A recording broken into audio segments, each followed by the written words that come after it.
Hello mga idol, nasa latest chapter po tayo, isang chapter lang kada week ang nilalabas ng gumawa ng manhwa.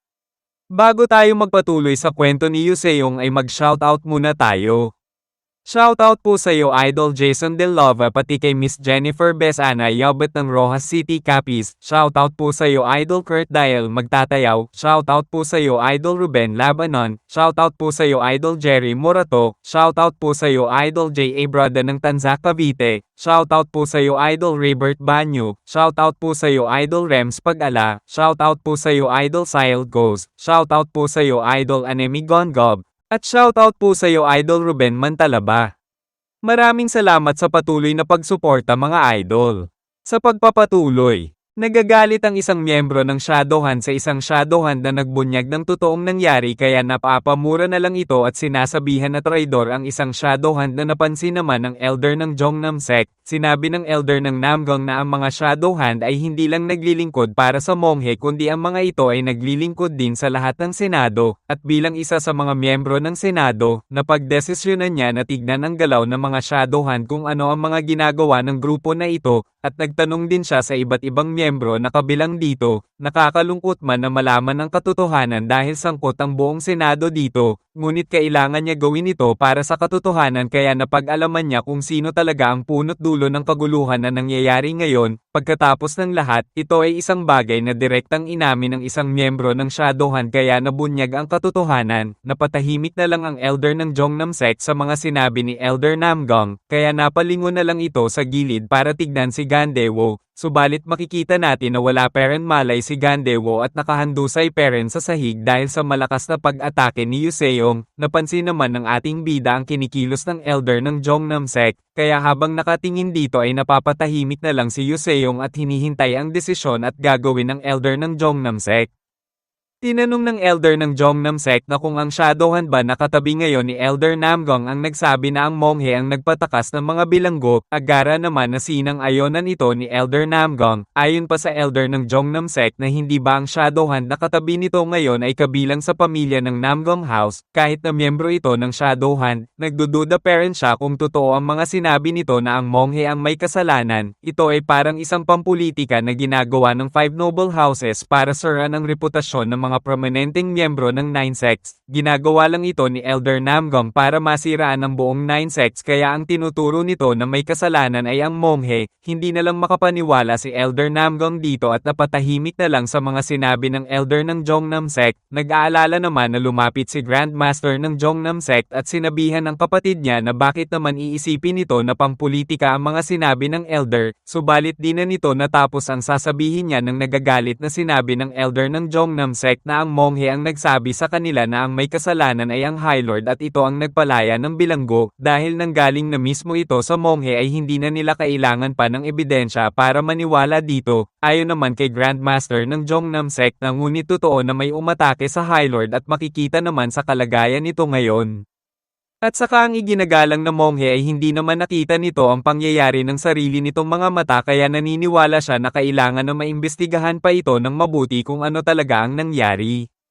Subalit nagagalit lang na pinapatahimik ng elder ng Jongnam Sect si Grandmaster at sinasabihan ng kapatid niya na wala na silang oras para gawin pa ang mga investigasyon na iyon. Kailangan nitong itigil ang pagsasalita ng walang kwentang bagay at gamitin nito ang utak nito. Mabilis na sinugod ng elder ang kapatid niya at nagagalit na binubulong dito na kung hindi ba naiintindihan ni Grandmaster na kung mapatunayan nga na ang ginagalang na monghe talaga ang may kasalanan ay ito na rin ang katapusan para sa kanila sa buong 9 sects. Kaya bago ito magsalita ay gamitin muna nito ang utak nito at huwag na banggitin pa ang investigasyon dahil kahit na ang monghe ang nasa likod ng kaguluhan na ito ay kailangan nilang isisi ito sa High Lord para iligtas ang 9 sects. Kaya sa susunod ay mag-iingat na ito sa mga bibitawan na salita at manahimik na lang kung walang maganda na sasabihin.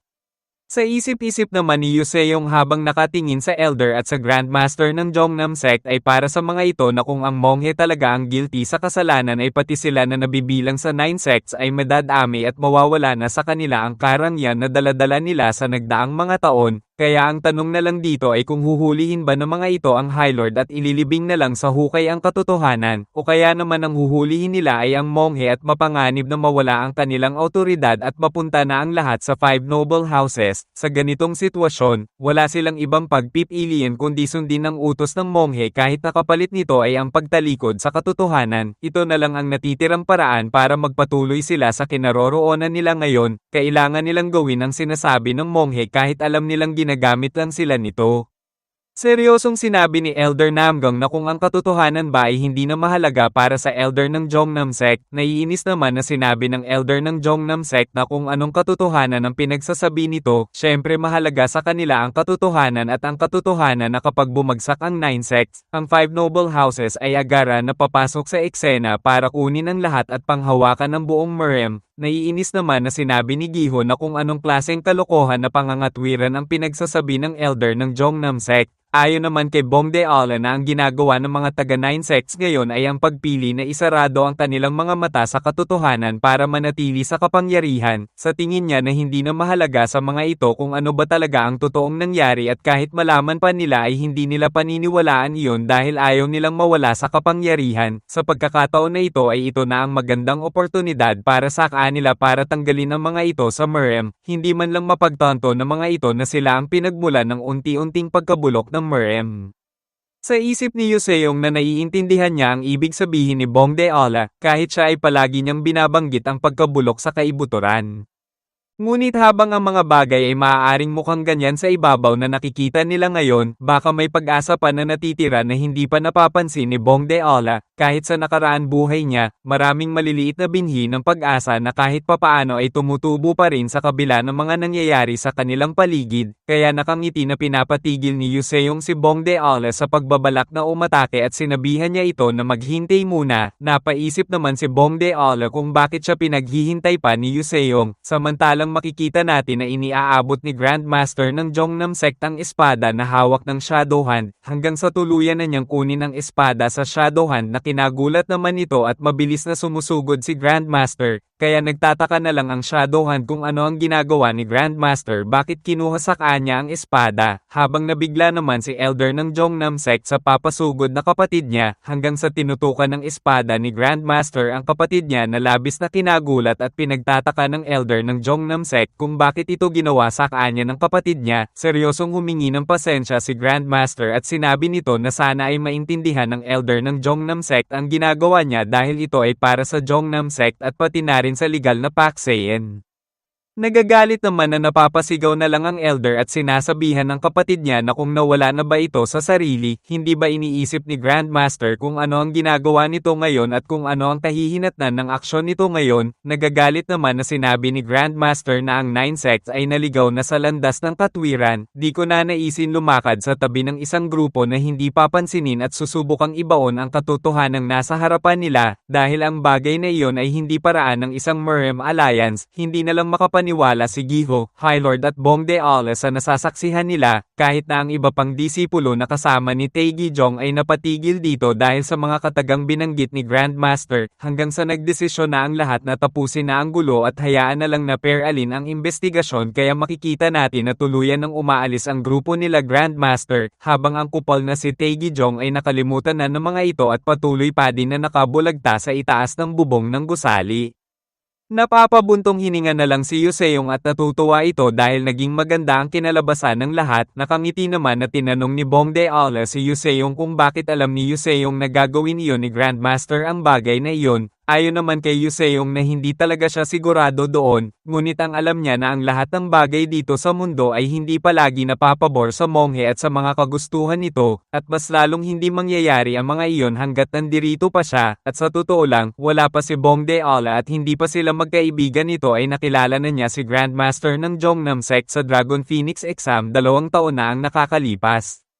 Sa mga panahon na iyon ay nakakainis man si Grandmaster dahil sa master ito ni Taegyeong ngunit ang taong ito ay marangal at saka may malalim na pagrespeto ito kay Chancellor Bongnam sa master mo Bongde-ala. Nagkaroon lang siya ng malakas na kutob na hindi hahayaan ni Grandmaster ang ganitong sitwasyon at based na din sa pagkakakilala niya dito, ito na rin siguro ang rason kaya pumunta dito si Grandmaster para malaman talaga ang katotohanan. Napatahimik na lang si Bongde-ala sa mga sinabi ni Yuseong at napapahanga na lang siya sa pagkakaroon ni Yuseong ng tiwala sa mga tao. Bigla naman lumapit na si Yuseong kay Jeum Namgung at sinabi nito na ngayon ay ang lahat ay naging maayos na, hindi ba ito na ang tamang oras para hulihin ang tunay na salarin sa kaguluhan na ito? Kung sumasang ayon ba sa kanya si Jeum Namgung, nakangiti na niyaya na ni Yuseong si Jeum Namgung para umalis at hulihin na ang bastardong monghe. Kumpiyansa siya na silang dalawa ni Jeum Namgung ay magagawang mahuli at matalo ang monghe ng magkasama. Napatahimik naman si Jeum Namgung sa mungkahi ni Yuseong na magtulungan sila at hulihin ang monghe. Sinabi ni Jeum Namgung na panandalian lang naman siyang umalis sa isolation training na ginagawa niya dahil sa utos ng Senado. Subalit biglang sumingit si Elder Namgung at sinabihan si Jeum Namgung na samahan na nito si Yuseong sa pagharap sa monghe. Para saan pa ang pagsasanay nito para lumakas kung hindi naman ito gagamitin ang kakayahan niya sa mga oras na kailangan ito gamitin. Napatahimik na lang si Jeum Namgung sa mga sinabi ng Elder at wala na siyang iba pang pagpipilian kundi ang sumama kala Yuseong. Kaya kahit tinatamad ito na sumama ay napilitan na lang ito at sinunod ang pinag-uutos ng Elder. Medyo nadidismaya naman si Yuseong dito.